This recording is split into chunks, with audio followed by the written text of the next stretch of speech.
Hey, everybody, and welcome to the show. This is Liz joining you as usual from the unceded lands of the Monacan Nation, whose headquarters are right up the road from me, not too far in Virginia. Did I say I'm in Central Virginia?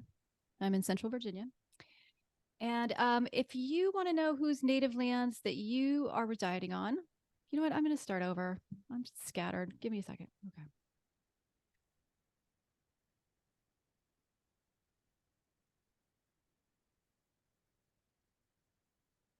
It really helps when I write out what I want to say in the beginning.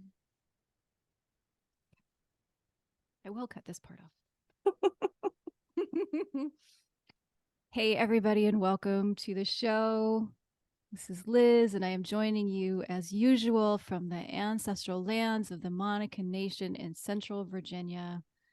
I am so glad that you are with me. And if you want to know whose native lands you are residing on, you can check out native-land.ca.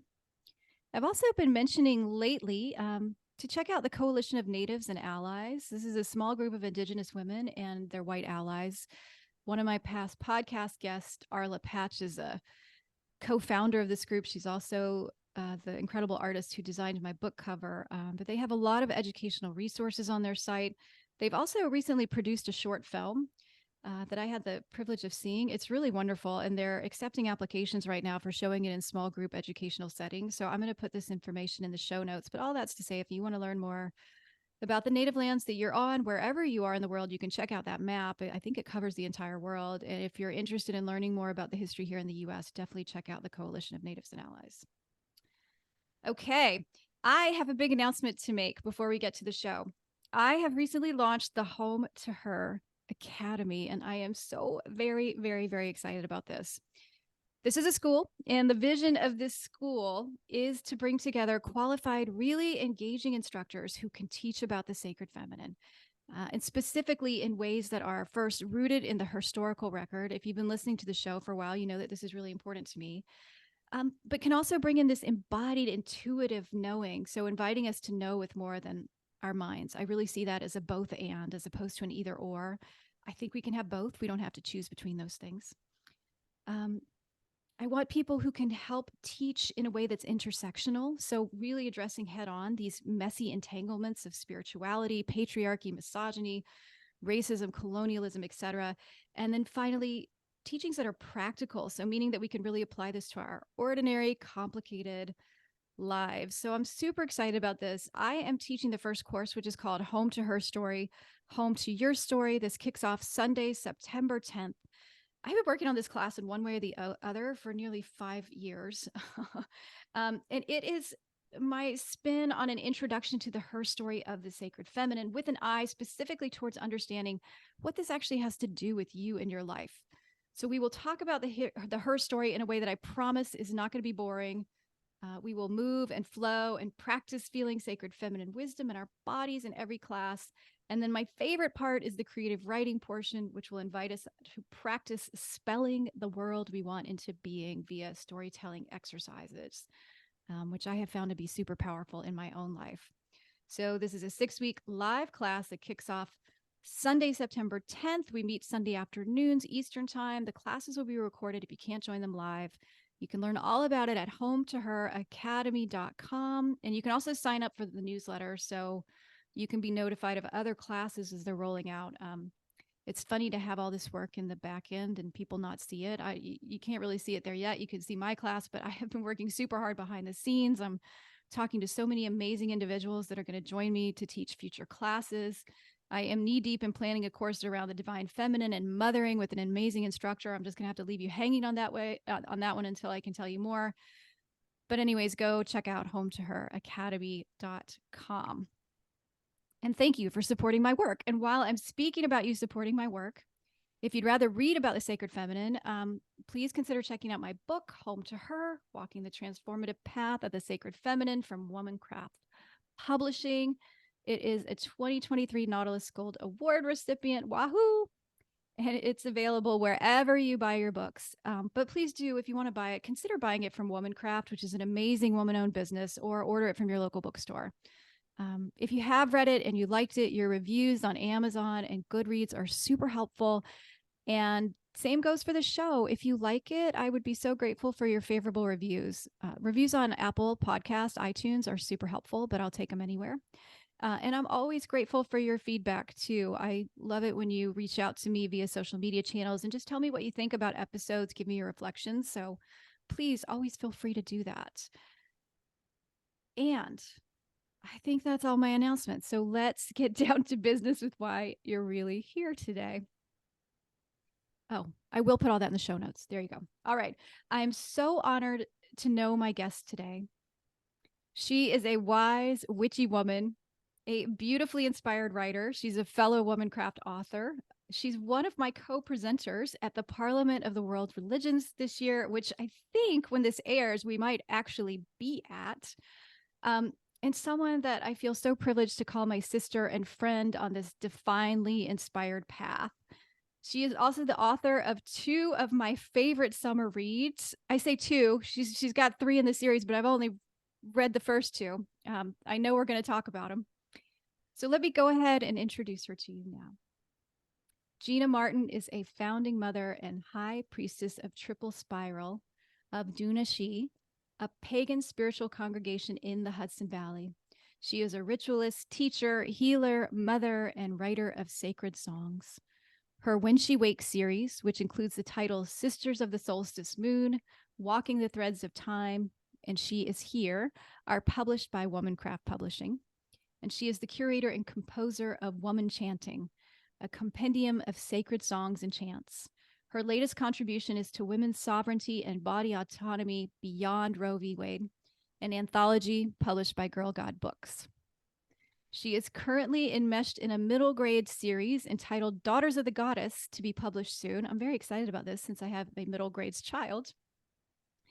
Gina is a practitioner of classical Chinese medicine and a board certified licensed acupuncturist.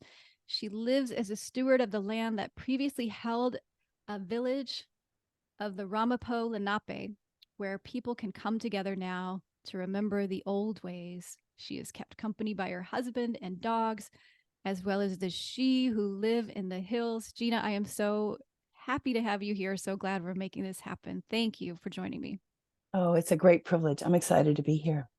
Thank you. Maybe we should start, for those that don't know, they're hearing the she and they're imagining SHE. You could explain who these beloved beings are. The she, the shining folk. She is an old Irish word meaning those who live in the hills, the fairy folk, the shining ones, or the old ones, or the fine folk, as they're sometimes called.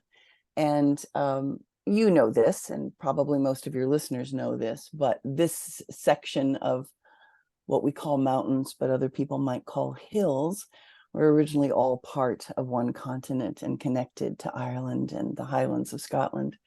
So it's my firm belief that the same shining folk who live in the hills in Ireland have always been having their habitats here. And when my husband and I found this property, the name Dunashi just came. It just arrived. It's like they were waiting for me to hear it. That's what they've called themselves for a long, long time. So Dunashi means fort of the fairy folk or stronghold of the shining folk, or however you want to think about it. But I am surrounded by the hills of the Ramapo Mountains, and they live here. And I want to place that in relation to my own Appalachian Mountains. Is this the same chain or It similar? is. Okay. It's the same chain. Yeah. That's what I thought. Yeah. All right. So we've got the same. I've got the same she folk down the road from me as well. You do. Then how You lovely. do. How very lovely. I do think perhaps that's one of many reasons why this land felt so familiar when I got here, and also sounds corny, but grounding. There's just a very ancient sort of grounded feel to me. Yeah. Yeah. And it's curious because at other times in my life, I've tried to live other places. I tried to live in California, loathed it. And I realized that I can't live west of the Appalachian Mountains. I just can't. My cells need to resonate with these hills. So that's where I am. I love that. Well, as I think you know, Gina, because I think you've listened to the show before, that I do love to start with hearing people's spiritual background. I love to Mhm. hear where you began, how that differs perhaps from where you are now, what was useful, if anything, that you got growing up, and perhaps how Sure. it pointed you towards or away where you ended up now. Sure. Um, I was raised Roman Catholic. My mother's family have been Catholics probably since the Romans brought Catholicism into Northern Europe. Um, and so, as a cradle Catholic, and I'm old enough that I was pre-Vatican II in my early initiation, we went to Mass every day. The Mass was in Latin, the boys' choir sang. It was all the bells and whistles, incense, music, choreography, genuflection, the whole 9 yards. And what we know about brain science is that our limbic systems hardwire by the age of 7 in terms of recognizing ritual. So I was clearly entrained in that high church, high ritual kind of sensation. And I found that that's sort of my construct. That's the superstructure that I measure all other ritual against, is sort of formalized ritual ceremony with choreography, with scent, with song. And so that was true for me in my early childhood. My dad's family are Appalachian in descent and not Catholic, which was a huge, huge scandal when my parents married. And so I've always had this split in my own identity between that high church Catholicism and my dad's people, who were herbalists and Welsh witches and very much not of a church. Mm. So that sort of split, that dichotomy, was always present. As I moved into my teens, I discovered feminism, and feminism, which resonated very powerfully for me, does not dovetail with the Roman Catholic Church, in my opinion. Mm. And that conflict got bigger and bigger and bigger. When I moved to New York, I reached out to and found a number of Native American teachers and other kinds of diverse spiritualities. I tried chanting for a while until I fell over in giggles and couldn't keep it up.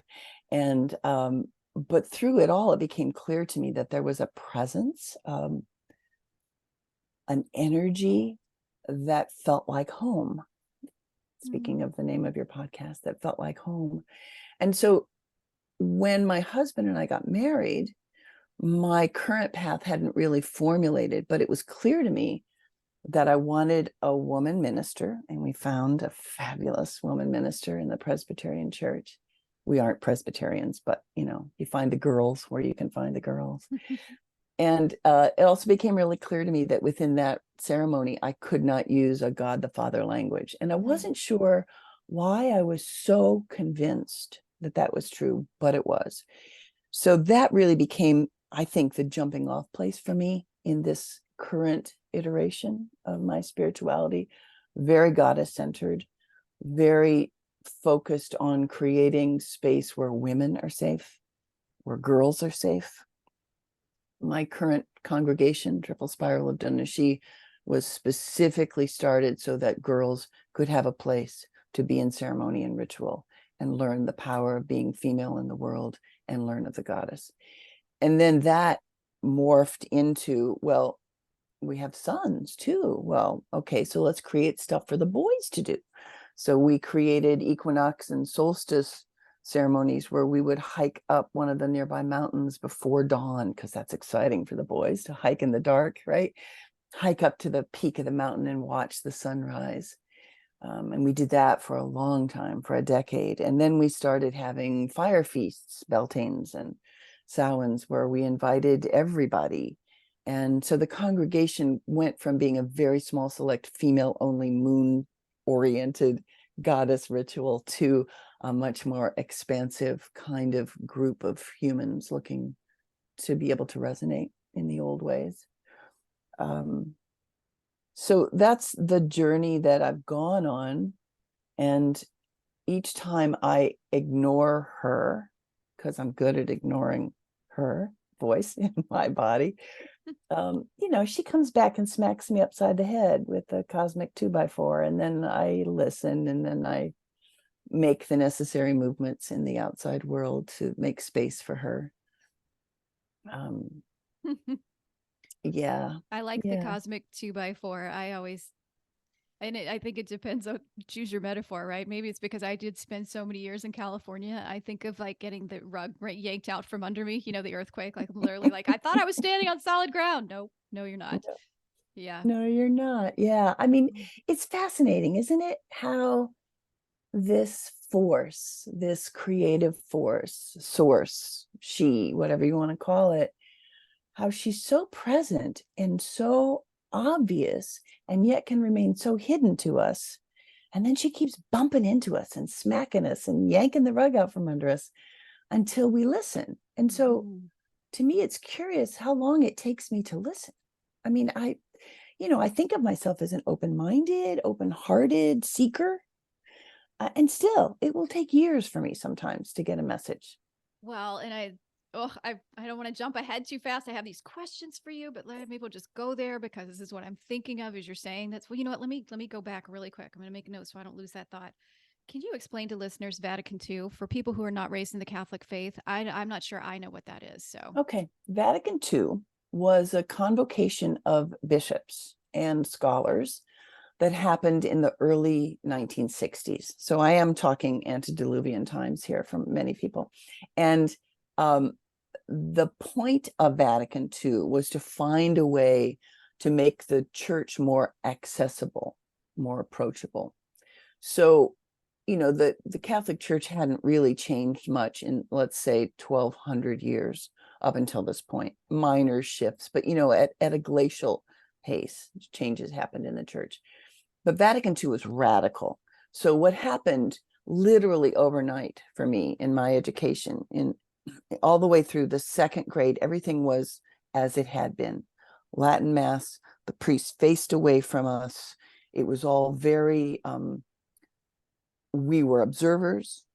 The priest was the officiant, was the connector to the divine.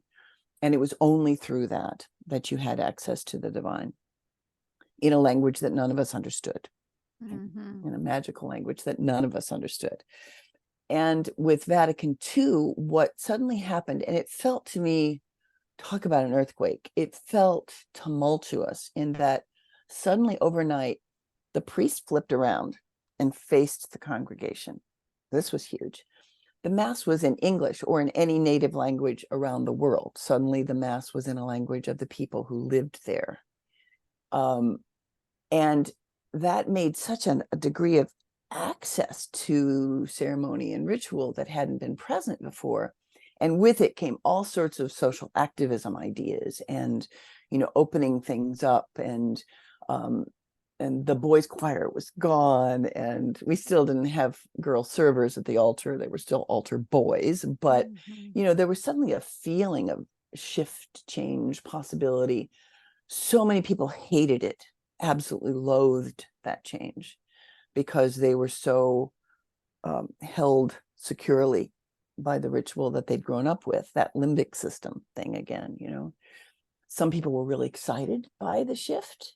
It felt very much a part of the 1960s, the mid 60s, the rise of the feminist movement, the anti-war movement, the civil rights movement. It was all part of that. Things are going to get different. Yeah, And I'm picturing in my head like street priests and nuns like with their guitars. the guitar mass became a thing. Okay. Instead of the organ and the boys' choir, it was the guitar mass. It was like, bring it to the people, man. And consequently, simultaneously, a huge number of priests and nuns left the Mm. church, left their devotions, their vocations, um, because it shook everything open. And so once the doors were blown open, people went, "Oh, you mean I can walk out of the door?" And that was true. And little things that made a huge difference, like Sunday Mass, which was obligatory, of course. You could start going on Saturday nights. there was a loosey-goosey feeling to this. You should show up Saturday night and then go to a football game, and you would have fulfilled your Sunday obligation. So the loosening of the boundaries around everybody, I thought was really healthy. But of course, with any sort of shift and change, there's backlash, right? Yeah. And I think what we've seen in the last 30 years in the Roman Catholic Church is that backlash, is that return to conservatism and dogma and um, and an absence of clergy. I mean, there's so many churches that don't even have a priest Yeah. because vocations have fallen way off. Nuns, they're all 80 years old. Yeah. It's like there's none of that influx into what seemed so solid, which was the structure of the church. Interesting. So that was Vatican II. It was a huge bomb in all of our lives, and bombs are equally, creative and destructive. So Thank you. That's helpful for this non-Catholic, and I would imagine other non-Catholics listening as well. um, well, and I think that you already named this, or well, you sort of did, but I'm wondering if was there a specific, do you feel like your understanding of divine feminine, you mentioned that you knew you couldn't have a God the Father language, but do you feel like that awakening to divine feminine, and if that's not your language, use your own words there, but was it gradual? Was that like a bomb in your life? Like how did that show up for you? well, it's really interesting. I think she was always present for me. When I was little, I had imaginary friends, as many of us do. My imaginary friends was a tribe of warrior girls. This was not anything that I saw in the culture around me. Remember, this is the late 50s, early 60s. There was no such thing as an empowered warrior woman. There was no Xena warrior princess yet, but my imaginary friends were warrior girls.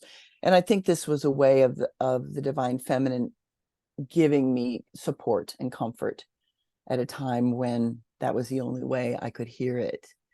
I think that my awareness of goddess, if you want to think of it that way, was much more gradual, and feminism clearly fueled that. The sense that, whoa, all this power has been taken away, has been suppressed, and what floats that power. But I wouldn't have called it goddess, certainly in high school or in college.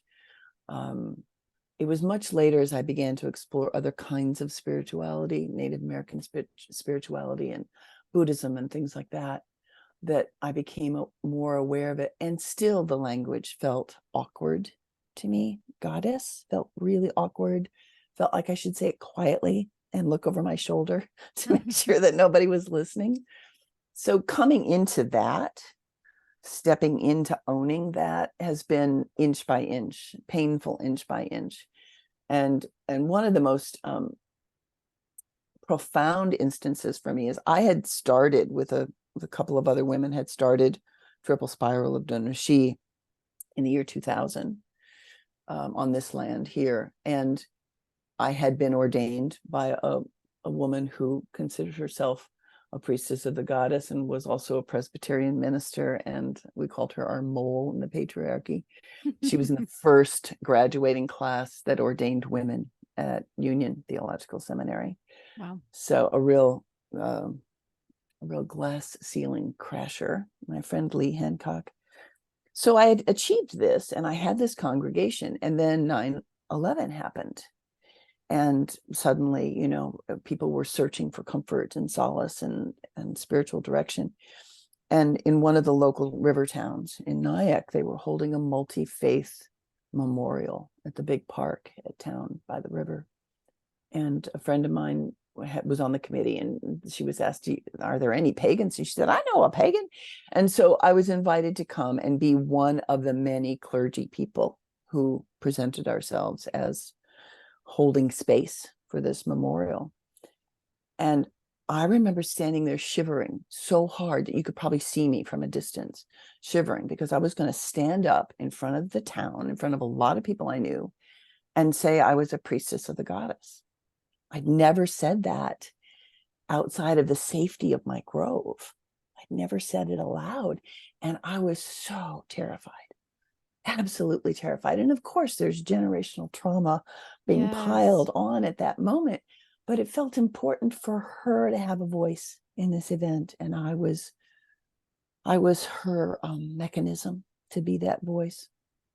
And I remember a friend of mine was sitting with other friends, and I had stood up and said my name and that I was a priestess of the goddess, and I was there for those who loved the goddess on that night. And this mutual friend had turned around and he said, "Well, I love Gina, but what did she just say?" And so it was one of those moments of, I came out of the broom closet in a really, really public way. I was terrified. So each step of the way has been, she has to drag me out. I consider myself in service to the divine feminine, and still she needs to drag me out. So, we're overcoming generation after generation after generation of repression of her and trauma around her and fear about survival. It's all there. I get to live it all. Woohoo. Yeah. Mm-hmm. Oh, all of that resonates with me. I'm just grateful to hear that because I feel that too. And it's, I don't know, Gina, if it's gotten easier, if it feels a little easier somatically and from your nervous system to sort of um, navigate and regulate back to. I think for me, each time I've stepped out, it's gotten a little bit easier. There's such a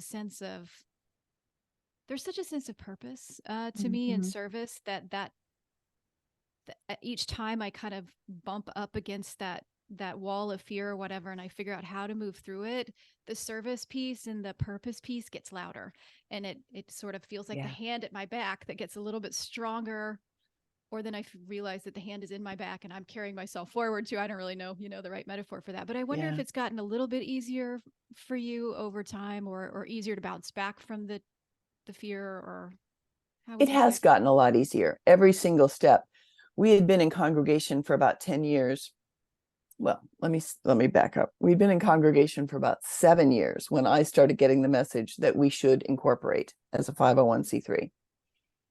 It took me 3 years, again, the cosmic 2x4 smacking upside the head, for me to actually bring that forth to the circle and say, I really think we need to do this. And they would say, why? And I said, I don't know. I just know she wants us to. And because the women who formed the circle with me trusted me, they said, okay. But there was a lot of fear around that because that meant not only all the paperwork, which is ginormous, to get yourself listed with the feds as a congregation, as a church, as a 501c3, but there was also the fear of stating to the world that that's who we were. And there was so much fear, and so many women in the circle amplified it out and then pulled it back in. And we all felt it like, do we want to take this very official step to claim that that's who we are? And I don't know what it's like in other states, but New York makes it pretty simple. New York being the place where there all sorts of weird things got started spiritually, like the Mormons and stuff. There's a huge history in New York State of odd ducks claiming themselves to be churches. So we had that to ride on. In New York, you only need 30 people who say that they're part of a congregation for it to be legal to be a congregation in the state of New York. So we had that at our back. And we went through all the paperwork. And I remember one of the women who was helping us saying, oh, we shouldn't say we're a church. We shouldn't say we're a church. I said, why not? That's what we are. We're a spiritual congregation. We shouldn't say that. They'll look at us. I went, well, so, I mean, we're not doing anything wrong, and that's who we are. She wanted us to claim out ourselves as a charity because it felt safer. Mm-hmm. And again, the hand at my back said, no, say who you are, be true. And so we claimed ourselves as a congregation, and our approval as a 501c3 sailed through. They never even asked a second question. So about 2 years later, when the property across the road from me was going to put up a 120-foot cell tower, which would have loomed over our grove, I was able to go to the local planning board and stand up there and say, I'm a clergy member of a 501c3 recognized, federally recognized congregation. Mm-hmm. And if you do this, it ruins our spiritual space. Wow. And it didn't happen. The Mm. lawyers for the opposition came up and told me ours was the strongest argument. I mean, there were people there who were saying, well, there are endangered species, and Rochambeau and walked through here in 1776, and there were historical and ecological reasons, but our sanctity of spiritual space was actually the strongest one. And so that felt empowering. I was like, wow, that's why we did this. That's why we needed the 501c3 status, so that I could defend the land in that way. Wow. So every step gets a little bit easier. Yeah, a little bit easier. Yeah, Yeah. that's super interesting too. Just about that's a tangent that we won't run down because that's maybe for a different conversation. But it's really interesting that separation of church and state be damned. Like religious priorities mean something here. Well, we already know that, but how lovely that in this case your spiritual tradition was honored in the same way that let's say a Christian churches would be. I don't Yeah. think we see that often. That's pretty great. Well, I live in an area that is becoming increasingly almost solely Orthodox Jew. And so it's a combination of modern Orthodoxy and Hasidim. So like every third house is a shul or a yeshiva. So this was a planning board that was well versed in, oh no, you claim it as sacred space. Oh, It's good. sacred space. So I Mm-hmm. wasn't, alone in the desert. I did Yeah. have local precedent, but nobody else in the entire county had claimed themselves as a pagan congregation. So, that was breaking some new ground, but they could hear me and Mm-hmm. honored that. And it was beautiful. Yeah. Yeah. Well, and I think I wrote down a couple notes as you've been talking because I really do want to talk about your books and some questions that I have for you, just about your own life and how this is played out in the books. But maybe you can tell us a little bit about this series, this that you've created, the when she wakes. When she wakes. Yeah. Um, yeah, and like the inspiration behind it and what you were hoping to achieve in writing it. It's curious because I never thought of myself as an author. Mm. It was never a lifelong ambition. Um, I've been a professor and a teacher and a, a ritualist for a long time. And so I'm a storyteller. I create environments for people to learn in that maybe not just simply linear thought. But I never thought of myself as an author. I've written a lot of sacred songs, but that felt different. That was for ceremony, that was for ritual. I got this idea of 13 women receiving the same vision on the same night about the impending shift from matriarchy to patriarchy, and that they needed to make some kind of magic together to preserve goddess wisdoms. And I got this idea and sat on it for 5 years. Again, the cosmic 2x4, Liz. I got the idea. I'm like, I'm too busy. I don't have Yep. time. I'm not the person, blah, blah, blah. And I have since found out that several other women that I really admire had received similar ideas at about the same time. So I feel like the goddess was throwing out seeds, and one of us finally had the time to put our butt in a chair and write the book, and it happened to be me. But once I started writing this, and I needed a writing group, I found a writing group and a good mentor locally. And then I finally felt like I have absolutely no excuse to not write this book. I have a mentor, I have a writing group. What am I doing? I sat down and started writing, and then it started gushing out. The flow of information just felt like somebody opened a spigot and it started rushing out. So I feel like I was in a group of people who were selected to be a potential channel for these stories, and I just happened to be the one that opened the spigot at a Mm-hmm. given time. So that's where the inspiration came from. I was actually at a women's spirituality festival sitting by sacred fire, and the idea landed and Yeah. wouldn't go away. So This makes me think of Big Magic. Have you read that book by no. Elizabeth Gilbert? Um, and she says something similar about ideas. I also makes me think of an interview I listened to with Roseanne Cash, Johnny Cash's daughter, about songs. And in both cases, they refer to this idea of like the magic. I'm motioning over my head now for listeners of that it's out there and that we are recipients, or channels for certain pieces, Mm-hmm. and we might not be the only one that received that. And so part of it is discerning, is this mine Or is this Yeah. someone else's to do? Just because I received it doesn't mean I need to bring it into fruition. Elizabeth Gilbert has a wonderful story in her book Big Magic about getting this idea for a novel that she ultimately didn't follow through. And then I forget who the novelist is, someone really famous that you would know if I mentioned it, who had the exact same idea, more or less, went on to write it, became a best-selling novel. So there you go. Yeah.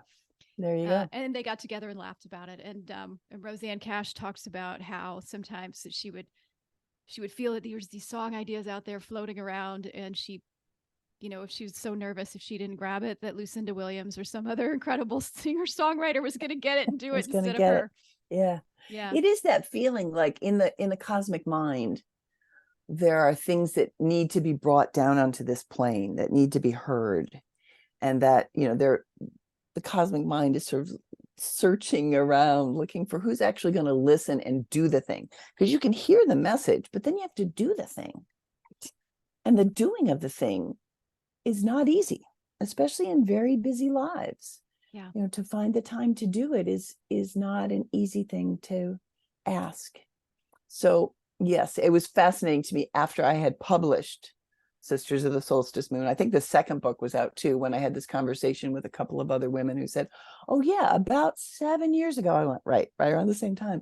I had this idea. It's kind of similar to the 13 women and the same idea. I went, yeah. I mean, we all got it. Mm. It's just who was going to be the channel that would actually sit down and put keys on keyboard. I mean, fingers on keyboard. Yeah. So Well, and one of the things that's coming up for me right now too, and this relates back to your cosmic 2x4, how long does it take for you to do something? Um, is it going to take 5 years? Or there's a whole story, especially in the second book, of lifetimes, people mhm, finding each other and losing each other over lifetimes. 13 women trying to find themselves in lifetime after find each other after lifetime. And so I mhm. was thinking about the cosmic 2x4, um, also hitting us upside the head, perhaps lifetime after lifetime. It's not just even, what if it doesn't take 5 years? What if she's actually been hitting you with that for 5 lifetimes? And just now you're like, oh, I feel the familiarity of this whack upside the head. I think I get it this time. But I'm curious about, this concept of time as it relates to the divine feminine, Mm, and your understanding and your playing with that in the book, and also your exploration of that in your own life. And even your mention of the band of warrior girls, I'm like, well, they're in your book. you know they are, yeah, they yeah, are. They yeah. they finally got their time on in the spotlight. Absolutely. Um, yeah, that the whole not concept of incarnation, reincarnation, time, string theory, all of this stuff, which is really beyond my mental capacity. I have a puny human brain, and so the notions of time and I'm not buying multiverse. that, Gina. I'm sorry. I'm gonna override you on that one, but go ahead. Well, compared to the cosmic mind, my human mind is Fair. puny. I'll take Fair. that. And so the concept of multiverse, but also of reincarnational connection and soul groups and soul journeys, and how that weaves together, and how sometimes you connect and sometimes you just pass each other in the night. And sometimes, I mean, I'm sure that everybody listening has felt this, but for me, one of the recurrent themes, and this comes back to my warrior girls, is the loving and the needing and the belonging to something and then having it be gone. Mm. Um, because I consciously sent my warrior girls away. I did it with purpose. I had started kindergarten and I was talking to them, and people were laughing at me and Mm. thinking I was crazy. And one day I made the conscious decision and I said, if I'm going to stay in this world, you have to leave. And I walked them to the corner of my block and I said goodbye. Mm. And they walked off into the mist. Mm. And I sobbed for about 3 hours. Mm. So that theme of belonging and having access to spirits or souls or beloveds, however you want to call it, and then the missing of them, the grieving of that loss or the absence has been really a very prominent theme in my life. I think it may be this lifetime's karmic lesson. Can you say goodbye without crying? I don't know. I haven't found a way to do that yet. And so in book 2, in Walking the Threads of Time, it was so much fun to toss around the ideas of people finding each other. And maybe they remember that they knew each other before, but maybe they don't. They just know that it feels good to be together, that it feels right to be together. And maybe they know they're missing something and they're looking for it their whole life and they don't find it. That's also a truth that feels very powerful to me. So I got a chance in that book to play with that, to really give those characters, the 13, give them an opportunity to loop through time and space. Also gave me a chance to, play with the idea that there are no new ideas, and that those enlightened souls that show up, like Lao Tzu, like Hildegard of Bingen, that they're bringing wisdom from before, and they just get the opportunity to share it this time. Mm-hmm. That makes me happy. In the way that I loved that part too of the second book, and also the way in which it would have expressed itself for that time. I think there's a way now in which we can look backwards, and I'll just say me, when I started questioning everything, you can look backwards and judge, right? Or say, like, I can't find any female, like any women in the past who were doing anything that relates to me now. Or if I do, it's so wrapped up in language of like Father God that I can't stomach it. Even Mm-hmm. though I kept going back to that, like that was my first, it wasn't my first. It was one of many knock knock on the side of the head, moments where the divine feminine was trying to get my attention. In my early 20s, it took the form of a short obsession with being a nun, even though I wasn't down with Jesus, but whatever. I wanted a life of spiritual devotion and, reading stories of Christian mystics. Mm-hmm. And really, that was all I could find, Yeah. for spiritual women. I couldn't, Yeah. that was it. So I was going where I could, and I would get frustrated with it because it was just so Father Godish. But I think what your book did, it sort of helped me think about like these spiritual concepts, how they would have presented at the time in the way that they could for that particular era, Right. and in a way that in which these women could have survived, Yes. or even Yes. even articulated, given, and you get into this in the book, what you can and can't remember from a prior life, but assuming most of us don't get to carry full threads through multiple lives, what you can understand in the Yeah. life that you're in. Well, because language creates the mental construct, Mm-hmm. right? So the language that you speak creates the world that you see and perceive. And if the language that you speak does not include any notion of a divine feminine creative force, you feel something, but the only vocabulary you have to express it is deeply patriarchal, because that's where you're living. I mean, that's why I think Joan of Arc is so fascinating to me, Yeah. because clearly she was on a divine mission, and she had these saints that were present in her life all the time. Who the hell were they, right? That's pretty Mm-hmm. cool. Or Hildegard. I mean, Hildegard is such a fascinating character, because this was a woman that none of her work should have survived Mm-hmm. because of the time she lived in. She should never have been given authority over 2 monastery convents, not under the auspices of a bishop, and she was. Her works should never have been allowed to be published by the Pope, but they were. She should never have been allowed to go on speaking tours. Women weren't even supposed to speak in public. She was granted speaking tours throughout Europe. She corresponded with Eleanor of Aquitaine. She was an awesome, badass bitch.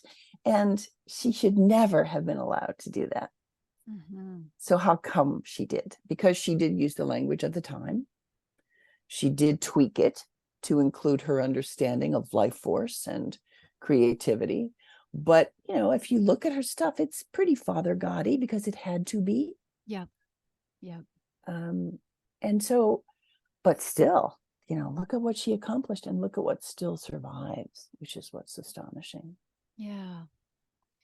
Well, and I think so, what I'm also wanting to ask you is the line between fiction and reality. And, is this fiction? Is this fully fiction? And I know, I always ask guests a little bit like what would they like to cover, but I was so glad that you were interested in talking about this because there were moments that I had reading your book where there were things that felt familiar. And Mm.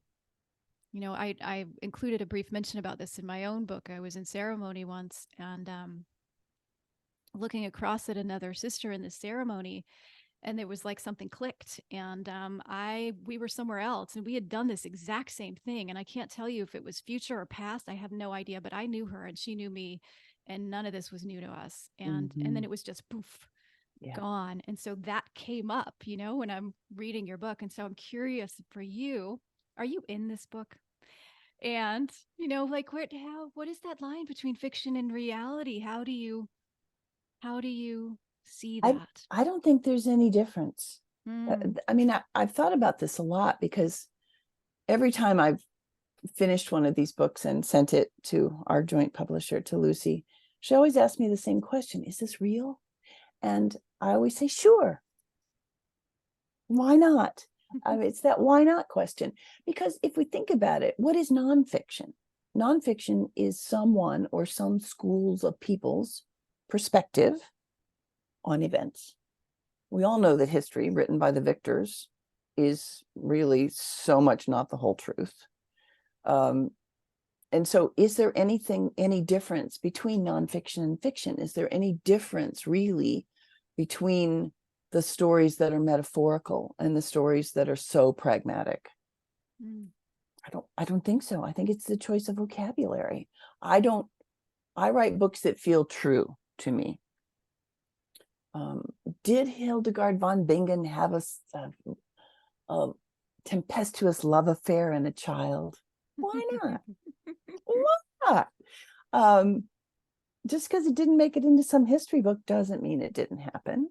Mm. Um, and we all know that, Lao Tzu was supposedly taught by the grandmothers. Why not have them be the real carriers of wisdom and he just got to write stuff down? I mean, there's all of this I love the what ifs. The what if this is true? What if this Mhm. really happened? Every time an archaeologist discovers another layer of prehistory that they thought didn't ever exist, we all go, whoa, our understanding of what the world has been is completely different. So many civilizations have risen and fallen. So much truth has come and gone. So many wisdoms have been lost and perhaps recovered. So why not? I write what is called speculative history, Mm. which is about the what ifs. What if this is Mm. true? Maybe it is true. Mm. Who's to say it isn't? Mhm. Some Roman historian who had a very clear agenda. I mean, I find that hard to fathom. Yeah. Well, and I was thinking about memory too, and even how memory shifts and changes, like that moment that I told you about. I remember it. I remember it, and I've also thought about it many times since. Mhm. And each time we think about it and we tell it, like, it solidifies itself in a different way in the body, and it's almost impossible to get back to what did I feel in that exact moment. And also experiences which are shared or even solely experienced. Like, it used to be that eyewitness testimony in court was such a great thing. Now they know that it's hokum, that Mhm. it means very, very little. What Yeah. we experience and then what we bring back are very often wildly different. Or you talk to siblings in the same family about Yes. an event, and they all have a very different recall and lived experience of what that was. So again, memory is fungible, right? Mhm. Memory is ephemeral.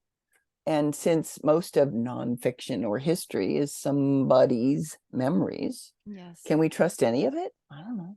Mm. And how does that make you feel? Because that could either be really like, oh shit, this is incredibly disorienting. And in a different way, I think with a different lensing, it can feel comforting. Big I all find things it, all things yeah, are possible, you know? I find it liberating. because as I've gone through my life and so much has shifted in terms of, say the perspective about what we did to Native Americans in this country, right? When I was a little kid, manifest destiny, that was a glorious thing. And certainly what I have learned about other people's truths has shifted 180 degrees from that. I find that liberating. I find that exciting, that the world is potentially much different than I had ever thought it was. Because, yeah, anything's possible.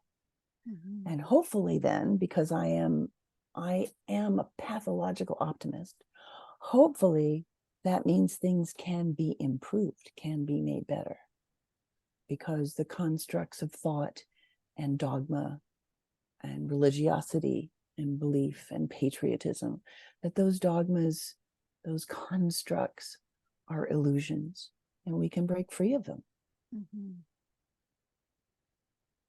Do you think, did you see yourself in any of the characters in the book? I mean, you mentioned the warrior girls, and so I immediately thought of there's a character in the book. Is it Io? Am I saying her name right? I know you've got the pronunciation guide. EO, Io, EO, thank you. I don't yeah. have it in front of me. Io, um, who is a part of a band of warrior girls She who is. run She wild in is. the woods and they're devotees of Artemis.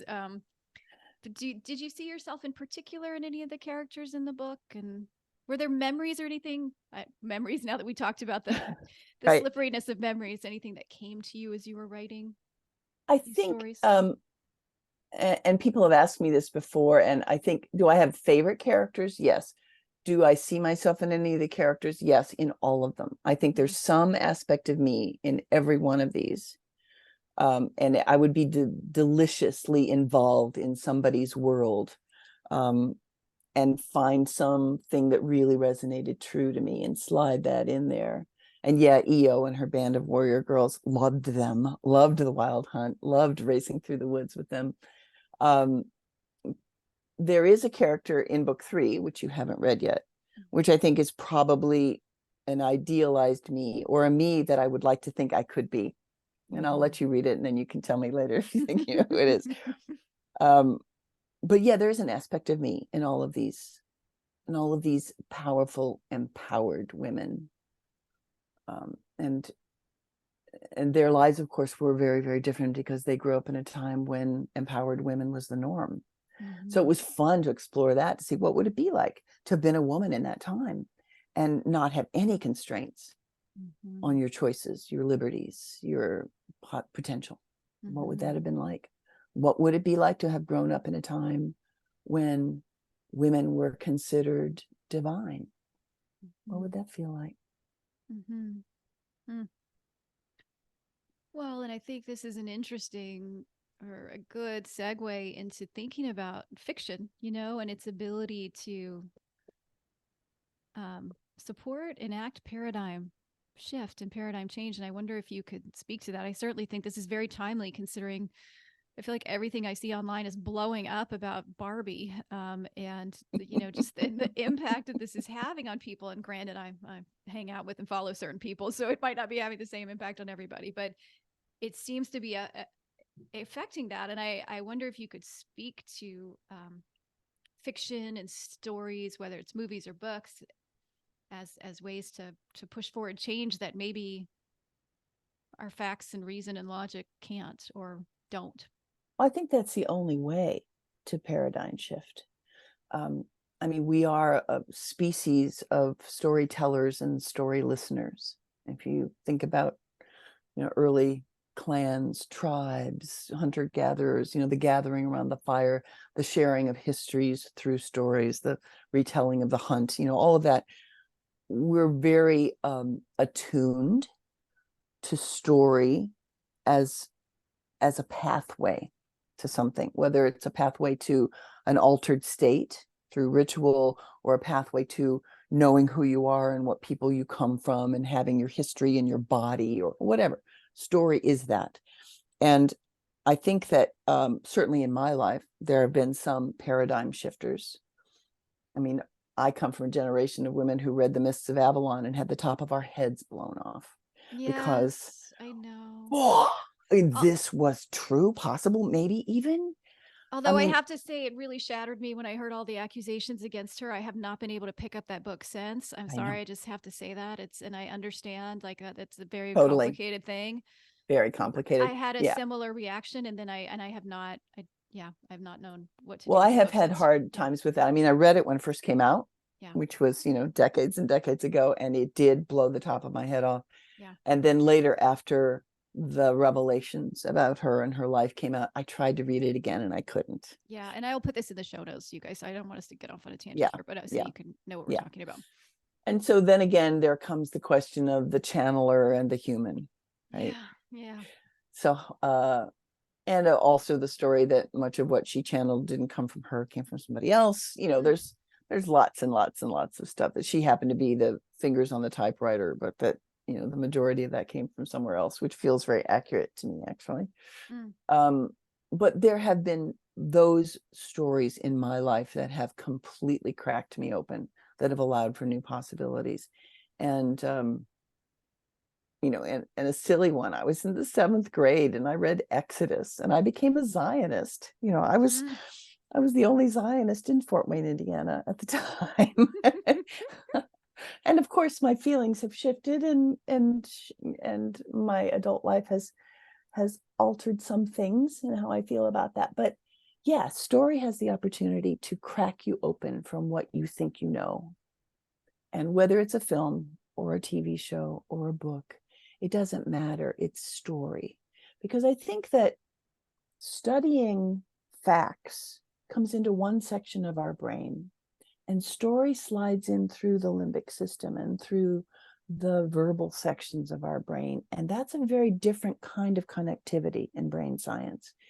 I think it's much more holistic in terms of brain science, as opposed to prefrontal cortex studying of facts, imprinting those, memorizing those. So I do think that story is the only way to shift paradigm. And I do feel quite honored that I can write stories that do that for people. Um, I've had a number of people reach out to me and say, I remembered stuff. I read your Mm, book. mhm, I remembered stuff. I'm like, fabulous. What a mhm, great thing that I get to do. mhm, mhm.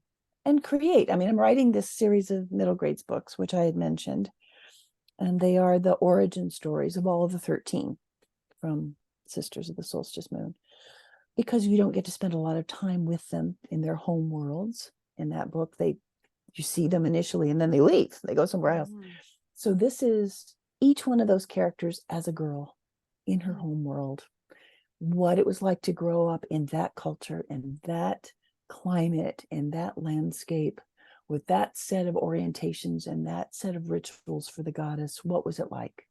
And mhm, it's so fun. Man, it's such a great time. I really get to, just luxuriate in these different worlds that these girls are living in, and explore what was it like to be a girl who became a woman in that environment. mhm. I And it love it. feels vital to me that these stories get out into the world, because I think we need all the paradigm busting we can get for young people right now. Mhm. I think people say young girls need to read these, and I say, and young boys need to read these. Oh yeah. Young people need to see these stories and have the tops of their heads blown off about what's possible and what's good and what's balanced, and what nurtures all of us. Yeah. So I feel I'm on a mission. I'm on a mission. Mhm. Mm, I love it. Well, I'm not a middle grader, and I'm signed up. I'm gonna read them. So there you go. I did Um, send it off to one agent who wrote me back, and she said, I love this story, but it feels a little too sophisticated for middle grades. And I thought, oh, okay, good. mm, I'm not going to write down to children, and I'm not going to write down to tweens, and I'm not going to write down to anybody. And this also well, means that their adults will read these too and find them useful. yeah. So, I think if we could start indoctrinating our children in violence as early as 5, 6, 7 years old, I mean, they learn very early on that good guys, bad guys fighting each other. This is introduced to our children very young. I speak from mhm. experience watching the stuff that my kids have wanted to watch and stuff. So I don't see why. And those are sophisticated concepts They themselves, are. They solving are. problems with violence. That is a worldview that you're introducing children to very young. So I don't see Yeah. why Taking an alternative perspective is going to be too advanced. Well, also, I have a tendency to use a vocabulary that's perhaps not geared toward fourth graders. Hmm. I think kids can look a word up if they don't know a word, or they Absolutely. can learn it in context. For goodness sakes, they can do that. And being the from the cradle raised Catholic that I am, I don't write sex scenes very much. Sex scenes make me very uncomfortable. I keep those for my adult books. So there's none of that in these books. They're not raunchy by any stretch of the imagination, but they do stretch a paradigm. They do say these girls are empowered and they get to make their own choices in life about what they become. And they do face supernatural challenges. I think that is something that kids can really identify with. I felt like I faced supernatural challenges. I'm sure you did too. Mm-hmm. Before our brains get kind of concretized, Yeah. we face supernatural challenges all the time. So, yeah, that's what's in these. They're fun. I'm having a good Mm. time. Um, well, and I think, thinking about these books, that the two out of the three that I have now read too, there's definitely, there's in the first book, there's this sense of impending, I mean, doom. It is doom, but there's a lot of hope in the book. I don't want to, make it sound like it's all, but there's a sense of something coming that's not good. And there's a further sense of that, in the second book. I think, we're seeing the ramifications of what it looks like to live in a patriarchal world, and Mm-hmm. so this idea of, and you've already referred to it, conservatism, the backlash of conservatism. We kind of take two steps forward and then three steps back, or whatever. I wonder your thoughts around that. It seems clear to me through the books that you've written that you see a rising of the sacred feminine. Yes, I do. Yeah, I certainly feel that as well. Um, and how do you see, kind of a pushback against that going hand in hand, and how do you feel like you hold that, navigate that? Well, and I use this phrase in one of the books that the dying mule kicks the hardest. Mm-hmm. I think that what we are experiencing is the death of patriarchy. I think that the Mayans had it right, that starting in 2012, there's a new epoch, a divine feminine epoch rising. Um, but I did study with a Mayan elder who said that, the Mayans, we judge our calendar in decades, in 10 years, and the Mayans do it in 20 years. And that in the Mayan understanding of things, there are two units of 20 years for change to really shift from one epoch to the other, which means that's 40 years, right? Mm. So if we started 2012 and we've gone through 11 years now, well, which we have seen tumultuous shift and backlash Yeah. against this shift in paradigm. So we got another 30, 29 to go. And I hope I live through all of that to be able to see us come out the other side. Nothing happens easily. You've given birth. I've given birth. Birthing is painful and terrifying and wonderful and glorious and messy. And that's what's happening now. The world is being birthed anew, and the new paradigm is coming out into the light. And it is going to be hard and painful and messy. And that doesn't mean it isn't going to be great on the other side. Mm. Mm-hmm. Those are my feelings. Yeah, and I think there's a way in which I can hold that. Um, there's sort of a felt sense of that, I think, where I can be like, yes. And then if you take into consideration um, everything that's dying around us, so it's not just, if we think about patriarchal systems breaking down and dying, like they're taking with them the life-giving resources that we need to survive. Mm-hmm. That takes it to a whole different level to me. Like, okay, are we even going to have clean water, access to food, access to shelter, um, Mm-hmm. any kind of, I'm sure as a Chinese medicine practitioner, you'd have a good answer to this one, but any kind of medical health support that we would want for ourselves and for our children, um, I don't know. I'm just wondering how you navigate that. In my tradition, we would say, how do we stay on our surfboard? When all the waves Yeah, are like this and this, what keeps you on your yeah. surfboard looking at all that? I think that the notion that this has all happened before. I mean, I don't think this is new. Mm-hmm. And that's what I wrote into the end of Sisters of the Solstice Moon, that there was geological cataclysm, which we do have evidence for, and that, entire countries, cities, civilizations were washed away, disappeared forever, and that there was hunger and Yeah. starvation and climate migration, and that things got rebuilt. I don't think it's the first time that happened. It probably happened a time or two before that in the history of this planet. So I don't think we're so special that this is the only time this has happened. Mm-hmm. Um, I'm curious to see what comes out the other side. I'm hopeful that the life affirming action will prevail. I do think enormous shifts and changes in all of our decisions have to be made, and a lot of people aren't going to make them. A lot of people aren't going to shift their understanding of things. People are still building houses on the coasts of North Carolina. It's I like, know. come on, folks, look at what's happening. But, it's just some people are going to stay on a surfboard and some people aren't. Yeah. Yeah.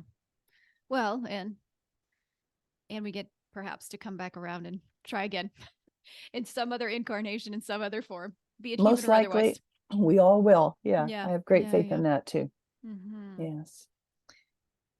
Gina, thank you so much. This has been so delightful. I was not keeping my eye on the time. So I could have kept talking to you, but this has been wonderful. Thank you It so was much for your really, time. it was really Yeah. fun, Liz. Thank you. It was a great honor to join you Yeah. on your podcast. Thanks a lot.